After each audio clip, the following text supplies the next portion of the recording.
Bismillahirrahmanirrahim. Innal hamdalillah nahmaduhu wa nasta'inuhu wa nastaghfiruh wa na'udzu billahi min syururi anfusina wa min sayyiati a'malina may yahdihillahu fala mudhillalah wa may yudlil fala hadiyalah.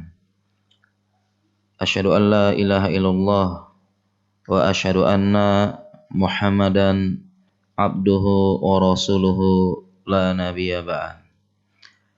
Para jemaah sekalian, kaum muslimin dan muslimat yang semoga dirahmati, disayangi oleh Allah Jalla Jalaluh. Assalamualaikum warahmatullahi wabarakatuh. Alhamdulillah, segala puja dan puji kepada Allah. Salawat dan salam kepada Nabi Muhammad sallallahu alaihi wasallam. Para jamaah sekalian, di waktu subuh yang penuh berkah ini, di masjid yang penuh berkah, insyaallah kita akan membahas suatu pembahasan yang paling penting dalam hidup kita, menjadi prioritas di atas segala hal yang penting, menjadi hal yang terdepan untuk diamalkan, menjadi hal yang paling diprioritaskan ketika didakwahkan, yaitu belajar tauhid. Dan belajar tauhid ini membuat kita bahagia. Dari judul ini ada dua penekanan yang ingin kami sharing dan kami sampaikan. Yang pertama, menjelaskan, mengingatkan kembali kepada kita tentang pentingnya tauhid, hakikat tauhid, dan agar kita kembali untuk fokus dan tidak lupa serta tidak lupa memprioritaskan tauhid. Karena agama ini adalah agama tauhid, kehidupan kita tujuan utamanya yaitu bertauhid. Kemudian poin yang kedua, penekanan yang kedua adalah agar kita bisa lebih memahami tentang tauhid. Tauhid ini adalah kunci kebahagiaan kehidupan di dunia ini. Tauhid membahas hampir semua sendi kehidupan kita. Tauhid tidak dibatasi oleh apa yang selama ini kita pahami.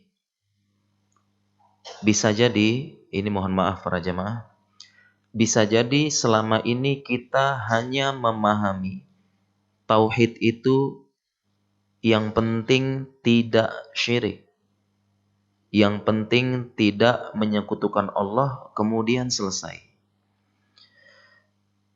Di penekanan yang kedua ini kita akan menjelaskan bahwasanya tauhid hampir menyentuh seluruh sendi kehidupan dan itulah kunci kebahagiaan.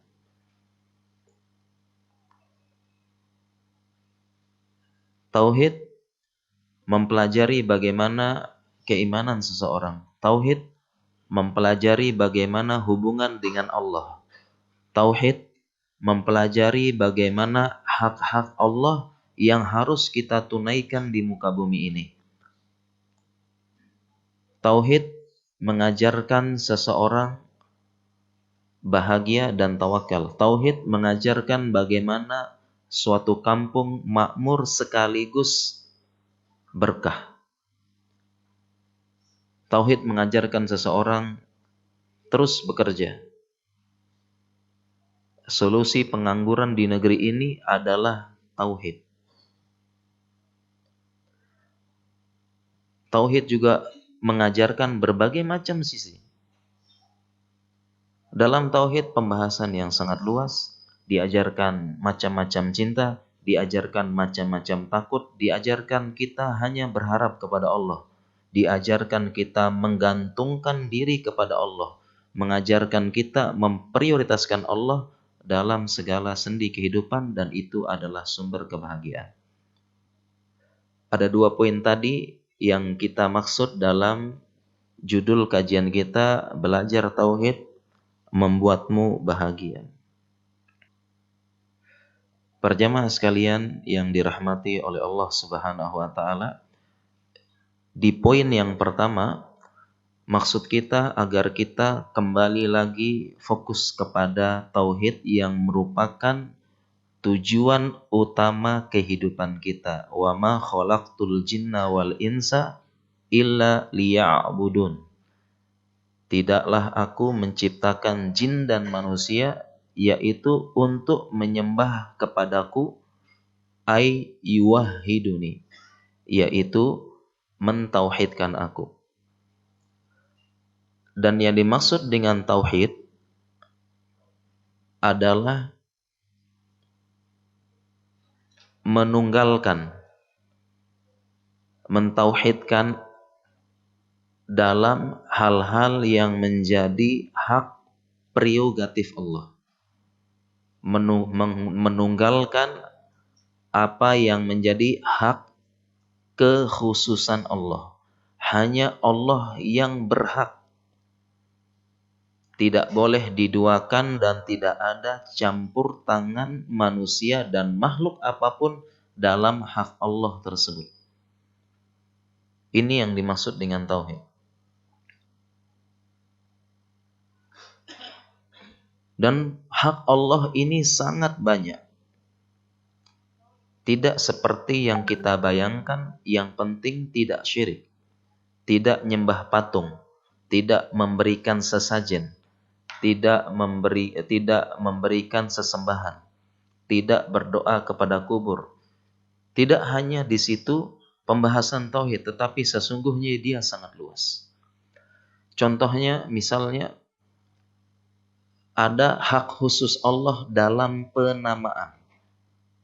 Sehingga para jamaah sekalian, ada nama-nama khusus yang tidak boleh manusia, makhluk bernama dengan nama tersebut kecuali nama Allah. Beberapa ulama mencontoh misalnya nama yang tidak boleh, misalnya Malikul Mulk, raja dari para raja. Qodi Qudot, kodi dari segala kodi. Kemudian ada nama yang lain juga, semisal dalam pelajaran asma wa sifat, yaitu semisal Ar-Rahman. Ini nama khusus bagi Allah, dan wallahu ta'ala alam, pendapat terkuat, baik dia pakai alif lam maupun tidak pakai alif lam tidak boleh. Karena ini nama khusus Allah dan nama yang mencakup Allah, yang khusus bagi Allah. Semisal ini dibahas dalam pelajaran tauhid dan khusus pada Allah saja. Dan kita tidak lupa para jamaah, tujuan kita hidup di muka bumi ini adalah menegakkan, menunaikan hak Allah di muka bumi. Ini tujuan hidup kita yang mungkin bisa jadi dengan berlalunya zaman, kemudian kerasnya hati, fatalat alaihimul amad, faqasat qulubuhum. Kita lupa dengan tujuan ini. Dan memang tujuan utama setan, iblis, adalah menjauhkan manusia dari menunaikan hak Allah di muka bumi. Termasuk tujuan utama kita yaitu mendakwahkan, mengajak manusia untuk menunaikan hak Allah di muka bumi yang terkadang kita dilupakan. Kita lupa, sengaja lupa, atau memang setan membuat lupa, karena itu tujuan utama mereka. Dan kita lupa. Ini PR kita bersama, tugas kita bersama, dimulai dari orang awamnya. Dari orang awam, benar-benar awam masalah tauhid. benar-benar dilupakan, benar-benar mereka dijauhkan dari menunaikan hak Allah. Orang-orang awamnya sesajen, tanam kepala kerbau, kemudian dimulai dengan tatayur, menganggap sial, istighotsah dengan yang tidak berhak, meminta bukan kepada selain Allah. Dimulai dari orang awam, dilalaikan, dan ini di Indonesia.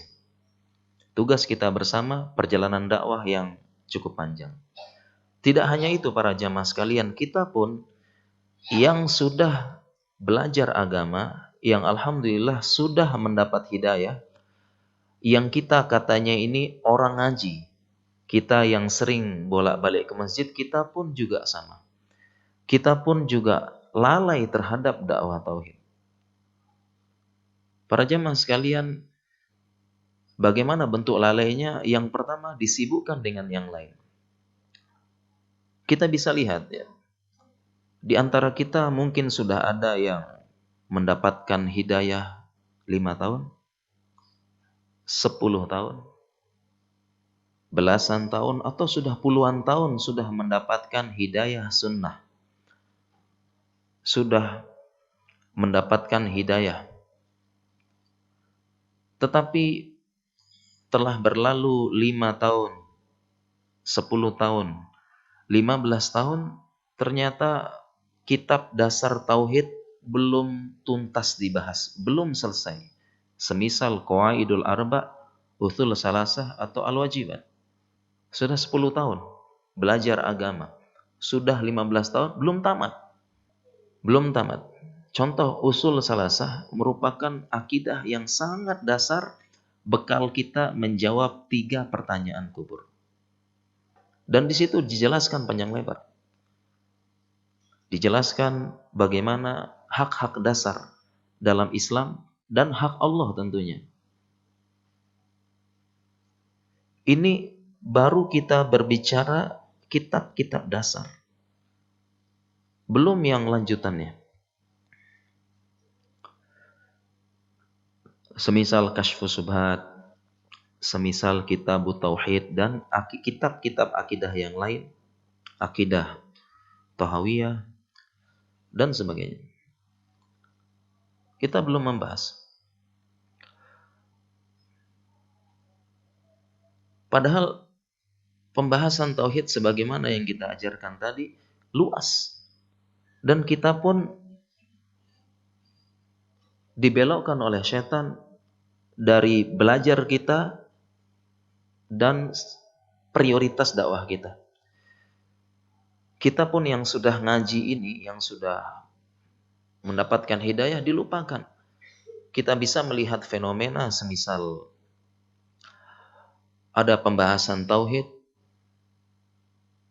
kajian tauhid rutin, ini sepi peminat. Demikian juga kajian tematik ketika diajarkan bagaimana kaedah dasar memahami asma wa sifat. Sepi peminat. Diajarkan juga bagaimana hak-hak Allah, bagaimana khauf, roja, rokbah, rohbah, bagaimana juga istighotsah, isti'anah, bagaimana macamnya, bagaimana tawakal, bagaimana hal-hal yang bisa menambah tauhid dan bisa mengurangi tauhid. Apa saja yang menambah, apa saja yang berkurang. Karena tauhid juga para jamaah sekalian selain bisa batal dan sabit, yang mungkin selama ini kita hanya mengetahui pembatal keimanan, apa yang membuat dia tetap. Ternyata tauhid bisa bertambah, bisa berkurang. Beberapa ulama menjelaskan tauhid sama dengan iman. Al-imanu yazidu wa yankus, yazidu bi ta'ah wa yankusu bil ma'siyah. Bertambah dan berkurang, bertambah dengan ketaatan, berkurang dengan maksiat. Terlebih ketaatan tersebut dan maksiat tersebut terkait dengan hak Allah. Jadi tauhid bisa bertambah, bisa berkurang. Semakin bertambah, semakin besar potensi masuk surga tanpa hisab, tanpa azab. Semakin kita sering melakukan pengurangan tauhid, semakin berkurang potensi kita masuk surga tanpa hisab, tanpa azab. Semakin berkurang terus. Akhirnya melakukan syirik kecil. Semakin bertambah, semakin bertambah. Masuk surga tanpa hisab, tanpa azab. Dan ini disebutkan dalam suatu bab kitab tauhid, man haqqaqa tauhid dakhalal jannata bighairi hisabin wala azabin. Barang siapa yang merealisasikan tauhid dengan sempurna akan masuk surga tanpa hisab, tanpa azab. Semakin bertambah, dia semakin potensi masuk surga tanpa hisab, tanpa azab. Siapa yang tidak mau? Atau minimal kita mendekati kemudahan, yaitu kita dihisab, tetapi dihisab dengan hisabai yasira. Allahumma hasibni hisabai yasira. Minimal kita masuk surga dengan hisab yang mudah. Beberapa ulama menjelaskan hisab yang mudah tersebut seperti waktu yang sesaat. Terus langsung dihisab. Selesai dan masuk surga. Cepat. Dan ini semua dibahas dalam kitab tauhid.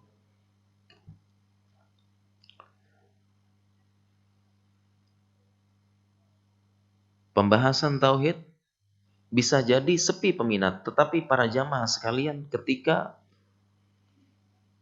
pembahasan tentang misalnya tentang kajian tentang menikah, ramai. Kajian tentang membangun romantisme dalam rumah tangga, ramai.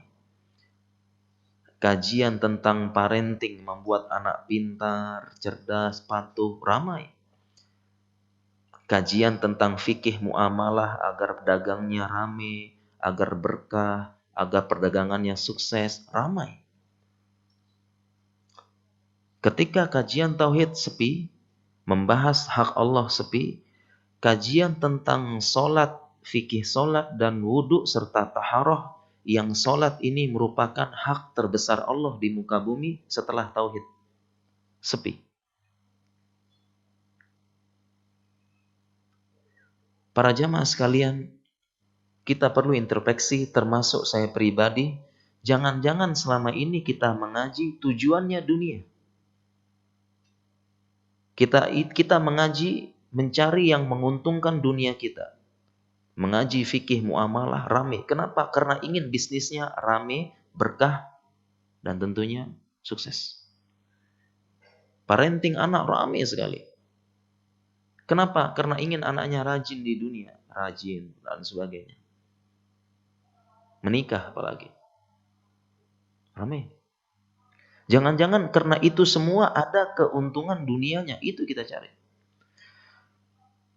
Padahal tujuan hidup kita ini tujuan utama hidup kita di muka bumi, menunaikan hak Allah di muka bumi dan mendakwahkannya. Dan ini tujuan para nabi.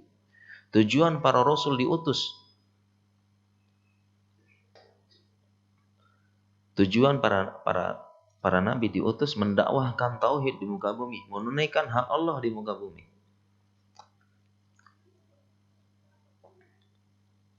Walaqad ba'atsna fi kulli ummatin rasulan an i'budullaha wajtanibut taghut. Kami utus setiap rasul pada umatnya untuk apa diujian diutus? Untuk menyembah kepada Allah semata, menunaikan hak Allah di muka bumi dan menjauhi taghut. Taghut disebut lawannya. Apabila kita sudah mengaji 10 tahun, 20 tahun, belum paham definisi tauhid, belum paham definisi taghut, berarti itu introspeksi kita. Kita belum tuntas belajarnya. Belum paham apa itu taghut. Padahal tujuan Rasul diutus wajtanibut taghut. Apa taghut? Dan taghut dijelaskan para ulama apa macamnya, jenisnya, kemudian bagaimana cara kita menghindarinya. Jelaskan para ulama, dan ini disebutkan kalau kita ngaji tuntas Usul salasah di bab terakhir dibahas. Atau dalam kitab Al-Wajibat di bab terakhir dibahas tentang togut, maknanya, dan pembesar-pembesarnya. Apa pembesar dari togut?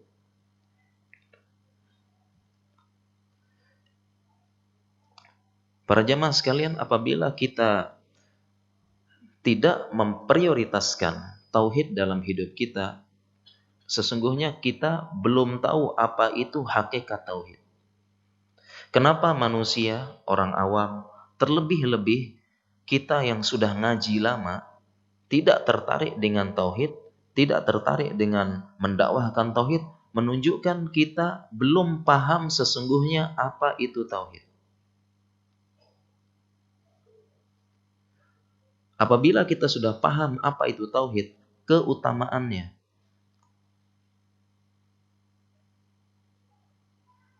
kelebihannya, dan kita sudah merasakan bagaimana kita terapkan tauhid di muka bumi ini, maka kita akan senang belajar tauhid. Kita prioritaskan, mulai dari belajarnya, mengamalkannya, dan memprioritaskannya, kita akan sangat senang apabila kita benar-benar memahami dan paham apa itu tauhid. Karena para jamaah sekalian, ini mohon maaf, sebagian kita hanya memahami tauhid, yang penting jangan syirik, jangan diduakan, jangan tidak. Tauhid pembahasannya luas. Bahkan dengan tauhid tersebut akan melahirkan akhlak dan adab yang benar. Tauhid yang kuat, akidah yang benar, akan melahirkan adab yang baik dan akhlak yang mulia. Ketika seseorang yang mungkin oknum para jamaah ya, mungkin sekedar oknum, secara zohir penampilan sudah paham agama, berjenggot, kemana-mana pakai jubah, celana di atas mata kaki, melaksanakan sunnah. Ucapannya pun menunjukkan sudah paham agama, afwan ahi, asalkan bukan buat utang aja ya. Afwan ahi, jazakullah khairan. Tetapi kita dapati akhlaknya buruk, adabnya jelek, ucapannya kasar, keras hatinya, wajahnya merengut, tidak ada senyum, menyusahkan urusan manusia, menghambat. Manusia tidak suka dengan dia. Ketahuilah para jamaah sekalian, tauhid dan akidahnya kurang. Atau dia belum memahami tauhid. Dalam tauhid diajarkan bagaimana bersabar. 4 tingkatan sabar dalam kitab tauhid diajarkan, dan ini modal utama untuk orang bisa berakhlak mulia. Tidak ada akhlak mulia tanpa kesabaran. Karena di antara akhlak mulia, kita perlu bersabar menggugurkan hak kita. Harus ada hak kita yang kita gugurkan untuk bisa berakhlak mulia. Disakiti, balas dengan senyuman. Kita gugurkan akhlak kita. Membantu orang lain, memakan waktu kita, memakan tenaga, memakan pikiran, itu hak kita, kita gugurkan. Dan semuanya dengan sabar. Semuanya dengan kesabaran. Dalam tauhid kita sebutkan tadi, mengajarkan hampir semua sendi kehidupan. Diajarkan sabar, diajarkan bagaimana bergantung kepada Allah sehingga dia tidak bergantung pada makhluk. Kedudukannya tinggi di mata manusia. Kenapa? Dia tidak butuh makhluk, dia butuh Allah. Dia tidak menggantungkan diri dengan makhluk. Kalau bisa saya usahakan dengan tangan saya. Kalau bisa saya kerjakan. Tidak perlu meminta tolong kepada makhluk kecuali beberapa hal yang memang kita tidak bisa. Dibahas dalam tauhid sehingga memuliakan. Dalam tauhid juga memuliakan manusia. Memuliakan seharusnya sapi itu menjadi menjadi pelayan dalam tanda kutip. Diciptakan untuk kita. Walladzi khalaqalakum ma fil ardi jami'a. Allah menciptakan di muka bumi ini untuk kita semua. Untuk manusia, dan manusia telah dimuliakan. Walaqad karramna bani Adam. Dan Allah telah memuliakan bani Adam. Bahkan menyuruh malaikat iblis sujud. Wa idz qala rabbuka lil malaikati isjudu li adama fasajadu illa iblis aba wastakbara wa kana minal kafirin. Suruh sujud. Manusia mulia kedudukannya. Dengan tauhid diajarkan mulia. Tiba-tiba syirik membuat manusia hina. Ada sapi dimuliakan, dikasih pakaian, kotorannya diambil, ini diambil. Harusnya sapi tersebut digorok, dipotong, digorok, dimakan. Ada kepala sapi ditanam di jembatan, ditanam di dasar pondasi. Harusnya dimakan, buat kita semuanya. Belajar tauhid menimbulkan rasa aman. Menimbulkan rasa aman. Alladzina amanu wa lam yalbisu imanahum bidzulmin ulaika lahumul amnu wa hum muhtadun. Dan orang-orang yang beriman tidak mencampur adukkan keimanan mereka dengan zulmin. Zulmin di sini tafsirnya adalah kesyirikan. Karena kesyirikan termasuk kezaliman, bahkan kezaliman yang paling besar. Inna syirka la zulmun azim. Sesungguhnya syirik kezaliman yang paling besar. Orang beriman tidak mencampurkan dengan kezaliman, yaitu kesyirikan. Ulaika lahumul amnu, bagi mereka keamanan.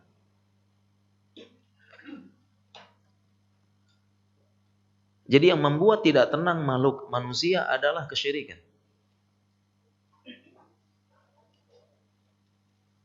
Apabila kesyirikan dibuang jauh, dia aman.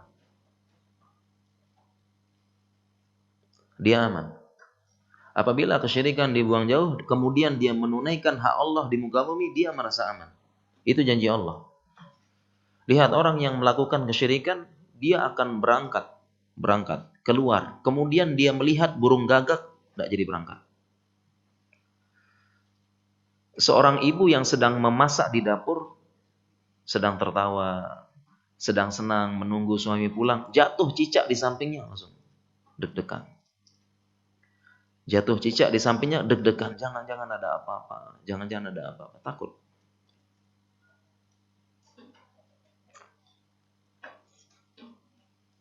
Disebutkan tadi ada rasa aman, tentram. Orang yang bertauhid.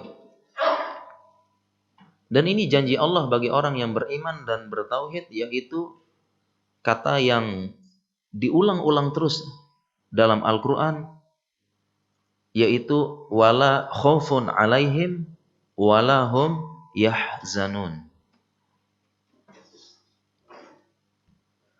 Wala khaufun alaihim wala hum yahzanun. Tidak ada takut bagi mereka dan tidak ada rasa sedih. Aman, tenang, tentram. Ayat ini diulang-ulang dalam Al-Quran.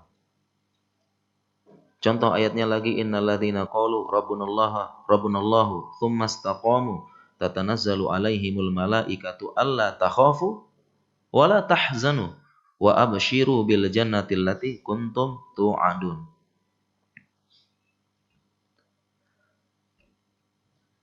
Dan orang-orang yang beriman kemudian mengatakan Rabb saya Allah. Rabb saya Allah. Itu artinya Rabb saya Allah, saya hamba. Apa tugasnya hamba? Berkhidmat pada Tuhannya. Yang dipikirkan seorang hamba, bagaimana dia tunaikan hak Tuhannya. Dan itu tujuan kita hidup di muka bumi ini. Menunaikan hak Allah, mengajak manusia. Mengajak manusia, tunaikan hak Allah. Jangan, ini tauhid. Jangan, itu syirik. Rabbunallah, itu Rabbunallah. Bukan kata-kata yang sederhana. Kita bilang berarti Allah Rabb kita, kita hamba. Hamba. Tugas hamba, menunaikan hak Tuhannya. Itu tugas hamba. Tsumma istaqamu, kemudian istiqomah di jalan Allah. Benar-benar istiqomah. Istiqomah dari ucapannya tadi, beriman dan Allah Rabb saya. Istiqomah di jalan tauhid. Terus belajar tauhid, terus berusaha mengamalkan tauhid dan terus berusaha mendakwahkan dan mengajak manusia menunaikan hak Allah di muka bumi. Kadang kita lupa, sibuk dengan yang lain. Jangankan orang awamnya, kita pun yang ngaji, dan ini PR kita, kita lalai, lupa, sibuk dengan yang lain-lain. Bukan artinya tidak penting riba, bukan tidak penting fikih muamalah, bukan tidak penting menikah, bukan tidak penting romantisme dalam rumah tangga, bukan tidak penting, tetapi kalau sampai lupa berarti kita telah lalai. Padahal tujuan hidup utama kita. Tujuan kita hidup di muka bumi. Contohnya ada orang merantau. Ada orang datang merantau ke Jakarta ingin sekolah. Apa tujuan hidupnya? Tujuan utamanya adalah dia sekolah, pulang membawa ijazah. Membanggakan orang tua di kampung. Ini tujuan dia datang ke Jakarta, sekolah. Sehingga apapun tidak tanduknya, patokannya adalah sekolahnya. Yang lain nanti. Ya, dia bisa makan bakso, dia bisa main-main sama teman, dia bisa racing, tapi jangan lupa yang ini. Karena ini tujuan utama. Dia sekolah, belajar. Ini utama. Demikian juga hidup kita di muka bumi menunaikan hak Allah. Jangan sampai yang ini lupa, tidak pernah terbetik, dan sudah lama sekali kita tidak mengajak manusia menunaikan hak Allah di muka bumi. Lupa. Dan ini adalah contoh dari Nabi SAW. 13 tahun di Mekah, Nabi SAW mengajarkan tauhid. 13 tahun di Mekah mengajarkan tauhid dan akidah.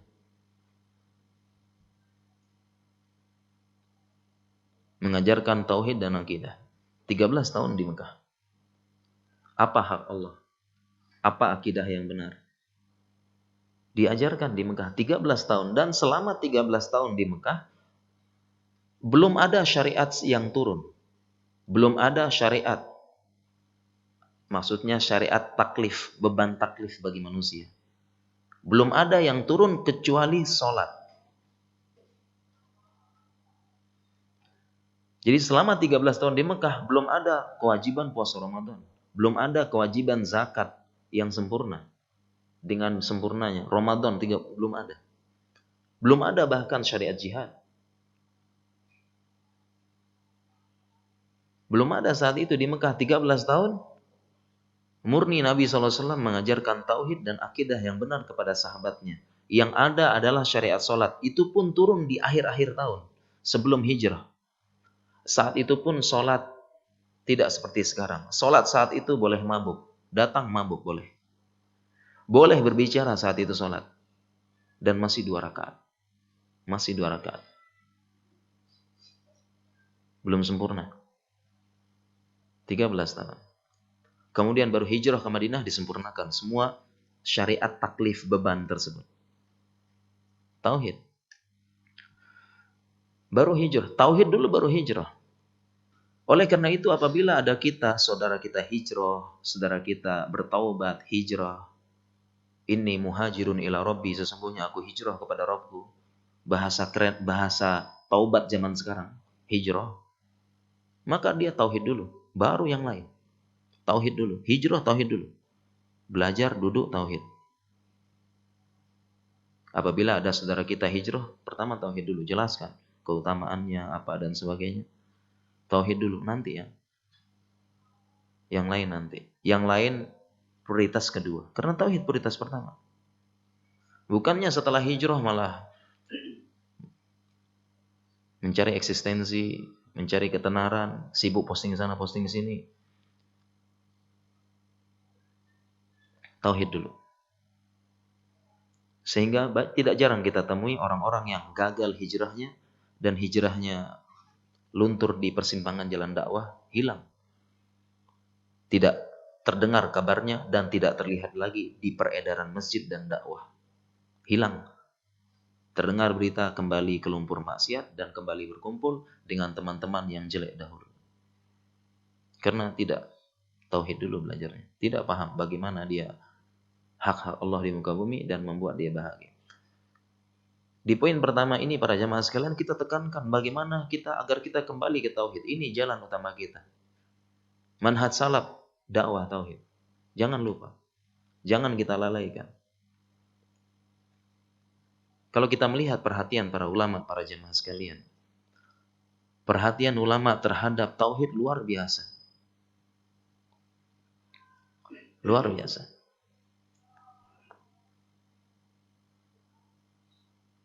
Syekh bin Baz dalam setahun diceritakan oleh muridnya sudah berapa kali mengajarkan usul salasa. Salah satu usul. Udah berapa kali diulang-ulang terus. Dan para jemaah sekalian, pelajaran tauhid memang pelajaran yang diulang seumur hidup. Pelajaran tauhid, pelajaran yang diulang-ulang seumur hidup. Bukan artinya kita ikhwan senior berhenti kemudian. Oh sudah berhenti. Kenapa? Karena tauhid itu terkait dengan keimanan, terkait dengan hati dan sebagainya. Ini yang perlu diulang-ulang terus. Misalnya kita telah belajar tauhid, disebutkan dalam satu pembahasan tauhid disebutkan tentang khauf. Bagaimana khauf? Ada khauf ibadah, ada khauf tabi'i, ada khauf sir. Ada khauf sir. Jelaskan itu bagaimana jenis-jenisnya. Salah satunya para jamaah sekalian ada disebut tentang khauf sir. Khauf sir ini merupakan syirik asghar. Syirik kecil. Khauf sir. Khauf sir, rasa takut yang sir tersembunyi adalah rasa takut yang muncul tanpa ada sebab. Baik itu sebab kauni maupun sebab syar'i. Apa sebab kauni, sebab syar'i dibahas lagi dalam kitab tauhid. Ringkasnya para jamaah, khauf sir adalah rasa takut yang tidak ada sebabnya. Para ulama menyebutkan ini syirik asghar. Tidakkah kita takut terjerumus dalam syirik asghar?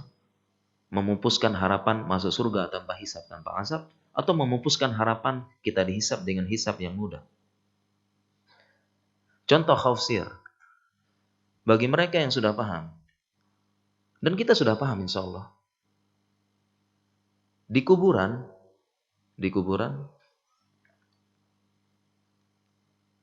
tidak ada yang namanya roh gentayangan.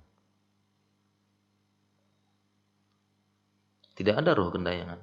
Kalau sudah meninggal sudah alam barzakh. Alam barzakh, barzakh pemisah. Barzakh pemisah. Tidak bisa tembus. Barzakh pemisah. Barzakh itu pemisah. Sebagaimana dalam surat Ar-Rahman, marajal bahraini yaltaqiyan wa bainahuma barzakhul la yabghiyan. Dua lautan bertemu tidak bersatu, di antara keduanya ada barzakh. Alam barzakh. Sehingga kalau ada orang yang sudah paham, kemudian lewat kuburan muncul rasa takut. Bukan pada sebabnya. Bisa jadi terjerumus dalam khauf sir. Khauf sir. Dia telah belajar. Mungkin pagi ini sudah belajar. Kemudian malamnya yakin. Tidak apa-apa. Kuburan tidak takut. Barusan ngaji. Barusan belajar. Mana kuburan paling angker di sini? Saya lewati. Sudah belajar tauhid tadi pagi. Tapi apa yang terjadi para jamaah sekalian, berlalu waktu. Maksiat. Dosa. Iman berkurang.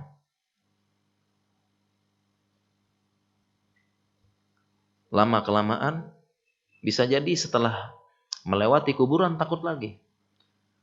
Terlebih nonton film yang tidak jelas. Dokter ngesot mungkin. Suster ngesot. Takut lagi lewat kuburan. Diulang seumur hidup. Termasuk juga sabar. Setiap hari. Setiap hari. Sabar setiap hari dan ujiannya sering mendadak. Diulangi lagi sabar. Diulangi lagi, diingatkan lagi tentang bergantung pada Allah. Diulangi lagi tentang tawakal, diulang terus. Hampir mencakup semua sendi kehidupan para jemaah sekalian. Solusi pengangguran di dalam negeri, tauhid.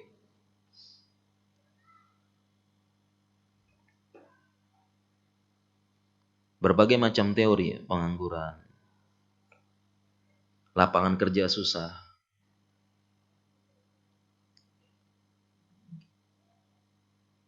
Kerasnya dunia persaingan kerja. Apa solusinya para jamaah? Tauhid. Tauhid solusi pengangguran dalam negeri. Dari mana? Dalam tauhid diajarkan bagaimana tawakalnya burung. Bagaimana tawakalnya burung? Lau annakum tatawakkaluna haqqa tawakkuli la razaqakum kama yarzuqut thair. Yaqdu himasan wa taruhu bitonan.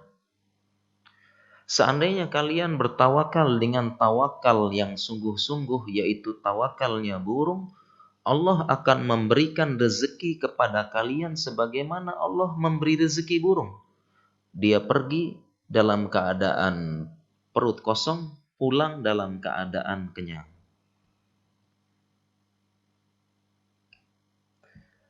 Bagaimana maksudnya tawakalnya burung? Para jemaah sekalian, burung ini sebelum keluar sangkar, apakah dia tahu di mana tempat biji-bijian, di mana tempat makanan, di mana tempat serbuk dan sebagainya? Tahu burung ini? Tidak tahu.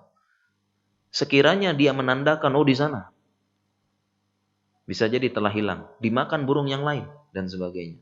Burung tersebut tidak bawa foto, tidak bawa rekaman, tidak bawa ini.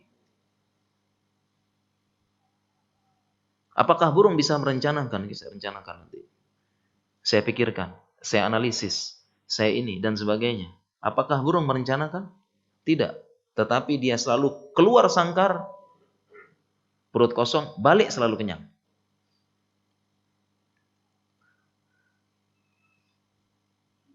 Maksudnya bagaimana para jamaah sekalian? Maksudnya adalah burung ini intinya dia hari itu keluar dari sangkar dulu. Hari itu dia bergerak. Hari itu dia mencari. Keluar sangkar dulu. Dan burung punya prinsip, aku makan dengan usahaku. Aku makan dengan usahaku. Ini yang dimaksud dengan tawakalnya burung. Dan manusia,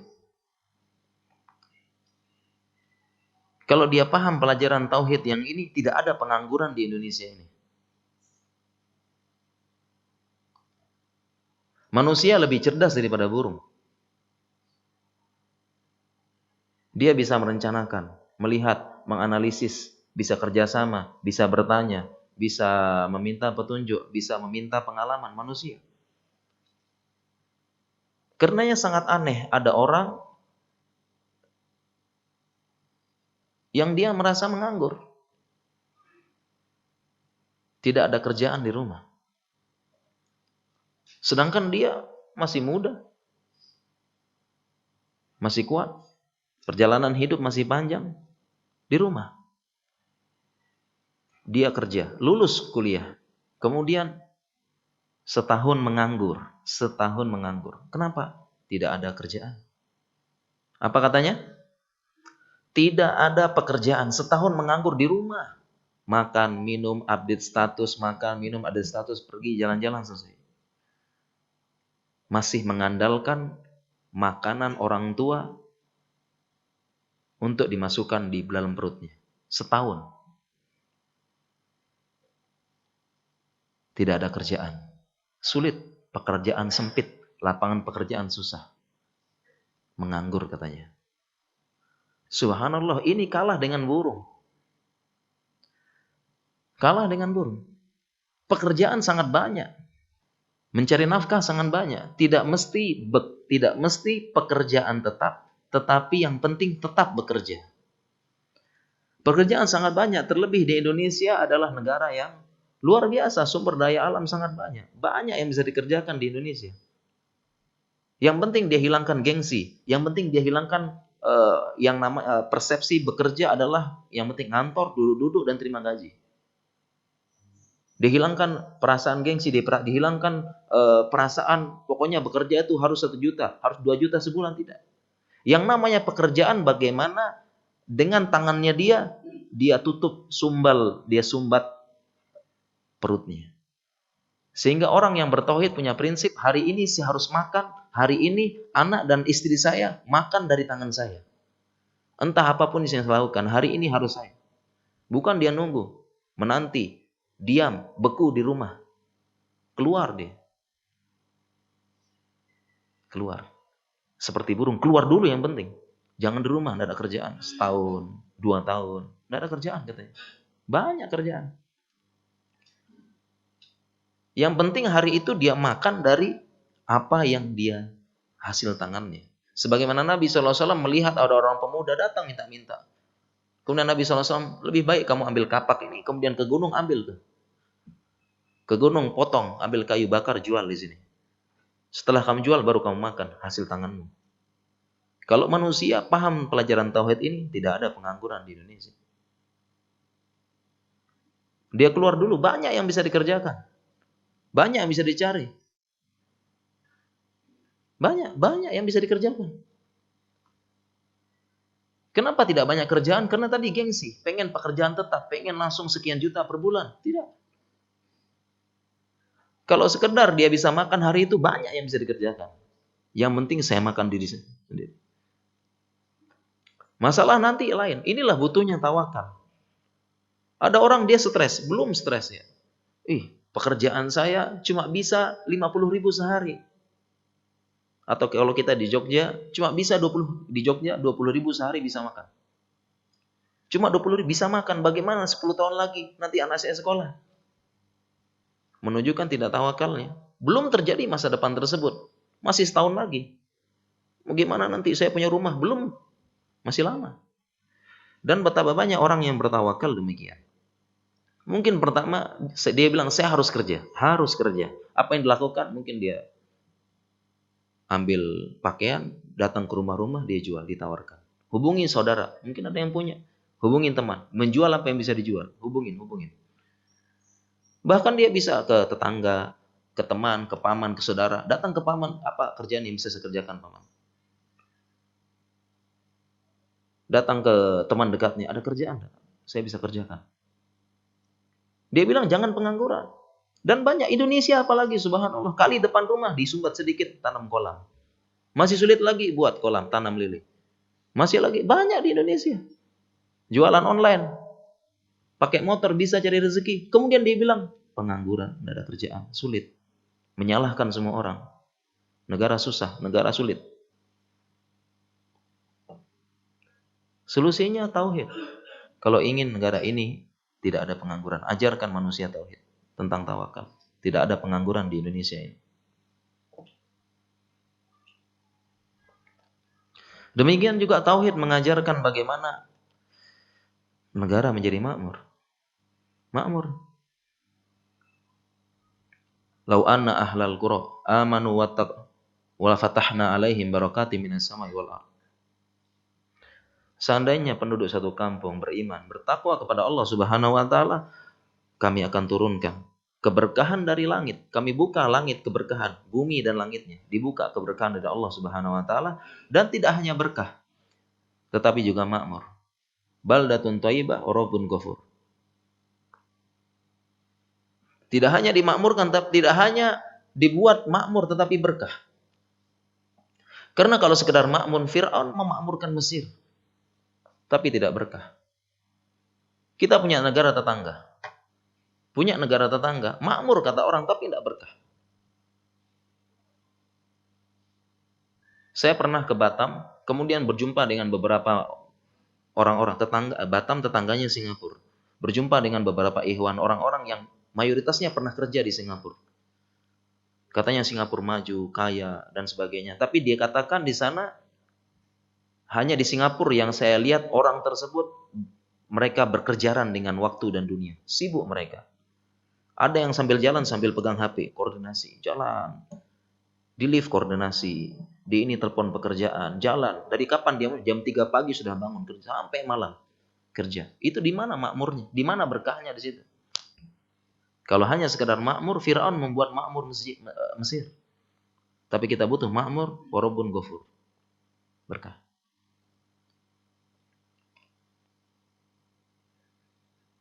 Dan ini diajarkan dalam tauhid. Dan ini penjelasannya panjang lebar. Sehingga para jamaah sekalian, kalau ada orang yang tidak memprioritaskan tauhid dalam hidupnya, dia tidak paham tentang tauhid.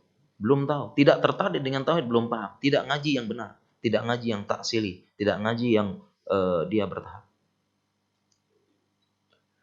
Dan tadi kita sebutkan perhatian para ulama tentang tauhid luar biasa. Lihat, Kitab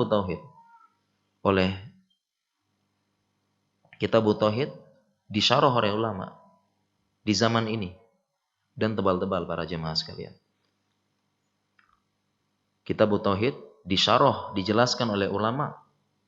Banyak ulama kontemporer saat ini menjelaskan, mensyarah Kitab Tauhid, menulis, menunjukkan perhatian luar biasa. Dan tebal-tebal. Tugas kita mempelajari semuanya. Hak Allah ini, tujuan utama kita. Contohnya syarah Kitab Tauhid contohnya yang paling tipis setahu saya adalah Qaulus Sadid, karyanya Syekh Abdurrahman As-Sa'di. Kita pernah mengajarkan. Ini yang paling tipis setahu saya. Kemudian selanjutnya ada Mulakhos dari Kitab Tauhid oleh Syekh Fauzan. Saya pernah mengajarkan sekitar 200-300 halaman. Dan ternyata beliau punya syarah yang lebih tebal, I'anatul Mustafid ala Kitab Tauhid, 600 halaman. Syekh Al-Utsaimin punya Qaulul Mufid 2 jilid masing-masing 300 halaman. Dan ini pengalaman kita para jamaah sekalian. Kalau kita belajar dengan pelan-pelan, ya, dasar pelan-pelan dan rutin, orangnya datang terus. Jangan loncat-loncat. Datang bisa enggak. Ya, kalau tidak datang minta rekamannya. Pengalaman kita di Jogja, ya, saya ajarkan dari tauhid, dari Qawaidul Arba, dari ini. Sehingga takmir yang di situ mengatakan dari semua kajian rutin di sini, kajian tauhid ini paling ramai. Saya ajar dari Qawaidul Arba, kemudian selanjutkan dengan Ushul Salasah, selanjutnya dengan Al-Wajibat, sekarang sedang bahas Lumatul I'tiqad. Takmir ini mengatakan dari semua kajian rutin di sini, kajian tauhid paling ramai. Paling ramai, alhamdulillah. Ya, sehingga ini perlu diajarkan rutin, kemudian juga bisa dibuat semacam program, ya. Seperti kita di Jogja, kita ada program kita di Jogja, mahat sekali sepekan. Jadi sekali sepekan belajarnya hanya sekali sepekan. Dan kita bahas tentang tauhid. Pakai kitab Al-Wajibat sekali sepekan. Jadi orangnya daftar, orangnya nanti ada tim kesantriannya diperhatikan. Siapa yang tidak datang diperhatikan, ditanya kenapa tidak datang. Nanti ada ujiannya, ada kuisnya, ada kajian tambahan. Ya, sekali sepekan selama kurang lebih 4-5 bulan. Mahat sekali sepekan, hanya sepekan sekali. Artinya apa? Agar orang tersebut terdaftar, orang tersebut belajar terus. Kalau tidak masuk ada yang perhatikan dari kesantriannya. Dan nanti ada ujiannya. Sekali sepekan. Hanya sekali sepekan, insya Allah bisa. Ya, kita buat namanya mahat sekali sepekan belajar tauhid. Dan yang ikut banyak, alhamdulillah ikut banyak. Dan orang-orang kerja, kita buat waktunya mungkin malam. Hanya sekali sepekan. Rutin. Ya, rutin. Dan ada ijazahnya juga, ijazah-ijazahan tapi. Ya, demikian ya para jamaah, banyak caranya insya Allah. Ya, demikian Pak. Ya, silakan. Waalaikumsalam warahmatullahi wabarakatuh. Cara yang paling mudah menanamkan bagaimana menghilangkan rasa takut terhadap sesuatu yang tidak beralasan, termasuk pada keluarga, terutama kepada anak-anak. Dan itu sangat sulit sekali. Iya. Ya, mungkin dengan sabar, sebab ini penting sekali untuk menguatkan ketauhidan kepada Allah. Demikian. Assalamualaikum warahmatullahi wabarakatuh. Bagaimana menghilangkan rasa takut, terutama dalam keluarga, terutama lagi anak-anak. Para jamaah sekalian, rasa takut tidak bisa dihilangkan secara total. Karena dalam kitab tauhid tadi diajarkan, ada khauf ibadah, ada khauf tabi'i, ya, dan ada khauf sir. Khauf ibadah adalah khauf yang terkait dengan ibadah. Maksudnya khauf ibadah, khauf yang dia melahirkan tadallul. perendahan diri, dan ada perasaan menghinakan. Itu dimaksud dengan khauf ibadah, takut yang ibadah.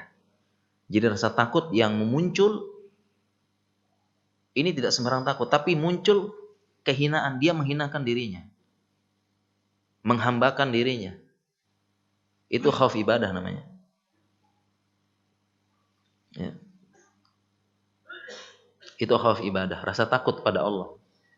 Takut, misalnya dia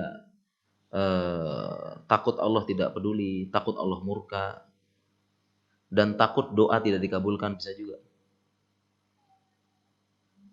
Ya, tatajafa junubuhum 'anil madaji yad'una rabbahum khaufan wa tama'an. Jauh lambungnya dari tempat tidur, salat malam, kemudian dia berdoa dengan takut dan cemas, berharap. Khauf, di situ sebutkan khauf. Jadi ada khauf ibadah. Khauf ibadah ini melazimkan tazallul, kehinaan diri, dia menghinakan pada Allah. Sehingga ada namanya khauf dan khauf ibadah hanya kepada Allah. Jangan sampai dia khauf berlebihan kepada makhluk, yang sampai derajat khauf ibadah. Ini syirik akbar kalau khauf ibadah. Kapan-kapan kita jelaskan lebih panjang lebar. Kemudian ada namanya khauf tabi'i. Khauf tabi'i. Khauf tabi'i adalah rasa takut yang tabi'i, normal pada semua orang. Contohnya ketemu singa ya takut. Jangan sampai ketemu singa tidak ada makhluk yang saya takutkan kecuali Allah. Salah malah. Ketemu sama bosnya, bisa takut enggak kita sama bos? Bisa takut? Bisa takut sama bos. Itu takut tabi'i namanya. Jangan sampai, Masya Allah, baru bosnya sedikit langsung saya enggak takut sama sekali. Bos saya hadapi. Bukan begitu caranya.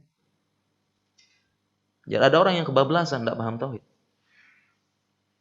Ya. Tiba-tiba misalnya bosnya orang awam, enggak paham agama.